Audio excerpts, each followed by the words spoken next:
कोर्टाच्या निर्णयाप्रमाणे सगळ्यांना वागावं लागेल असं म्हणत कबुतरांच्या बाजूने भूमिका घेणाऱ्यांना राज ठाकरे यांनी चांगलंच खडसावलंय।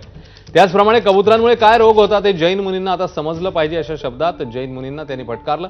तर जैन समाजातल्या आंदोलकांवरही कारवाई व्हायला हवी होती अशा शब्दात राज ठाकरेंनी सरकारवर आणि मंत्री मंगल प्रभात लोढा यांच्यावर ताशेरे ओढले।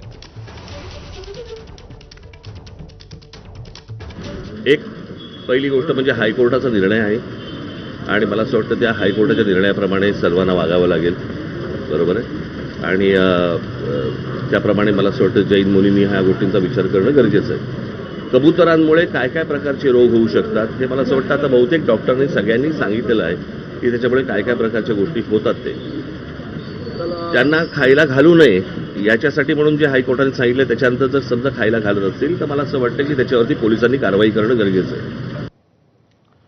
तर राज ठाकरेंनी लोढांवर नेमकी काय टीका केली आणि त्याला मंगल प्रभात लोढा यांनी कसं उत्तर दिलंय ते पाहूया। ज्या वेळेला त्यांच्याकडनं आंदोलन झालं त्यावेळेला पोलिसांनी कारवाई करायला पाहिजे होती, जी कारवाई झाली नाही। आणि हे सगळे हे लोढाबिडासारखी जी माणसं मध्ये येत आहेत, कळलं का? लोढा मंत्री आहेत, कुठच्या समाजाचे मंत्री नाही आहेत ते। त्यांनी मला असं वाटतं की महाराष्ट्राचा आणि कोर्टाचा नीट मान राखला पाहिजे आणि ज्या लोकांनी काय ते काय सूर्या बिर्या काय आणल्या असेल मला असं वाटतं पोलिसांनी त्यांच्यावरती कारवाई केली पाहिजे। माननीय राजसाहेब ठाकरेने कबूतर विषयावर बोलताना निलेश चंद्रजी विषयावर माझ्या पण नाव काढला की मी त्याच्या समर्थनामध्ये आहे, हे सत्य नाही आहे।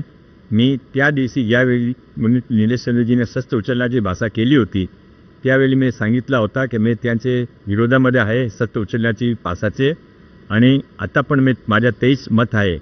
म्हणून मी माननीय राजसाहेब ठाकरेसाठी आणि सर्वांसाठी हा खुलासा करू इच्छितो की कोणत्याही परिस्थितीमध्ये कानून हात में लेऊ नये। तर कबूतरखान्याच्या वादावरून महायुती सरकार आणि ठाकरे बंधूंमध्ये अप्रत्यक्षपणे वार पलटवारच पाहायला मिळत आहेत।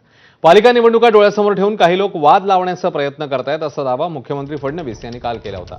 यानंतर राज ठाकरे आणि उद्धव ठाकरे दोघांनीही त्याला उत्तर दिलंय।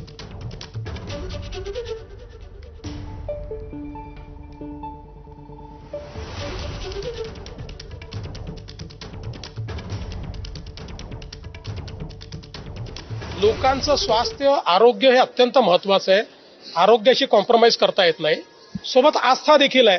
त्यामुळे आरोग्याशी कॉम्प्रोमाइज न करता आस्थेचा प्रश्न कसा सोडवता येईल हा प्रयत्न केला पाहिजे। पण मला हेही लक्षात येत आहे की काही लोकांना यातही महानगरपालिकेच्या निवडणुकीची संभावना लक्षात येते आहे आणि म्हणून याला एक समाजाविरुद्ध दुसरा समाज, एका भाषेविरुद्ध दुसरी भाषा असं कसं भांडण लावता येईल असे प्रयत्न काही लोक करतात, पण ते यशस्वी होणार नाहीत। मुंबईचं मी तुम्हाला सांगतो प्रकृती अशी नाही आहे मुंबईची।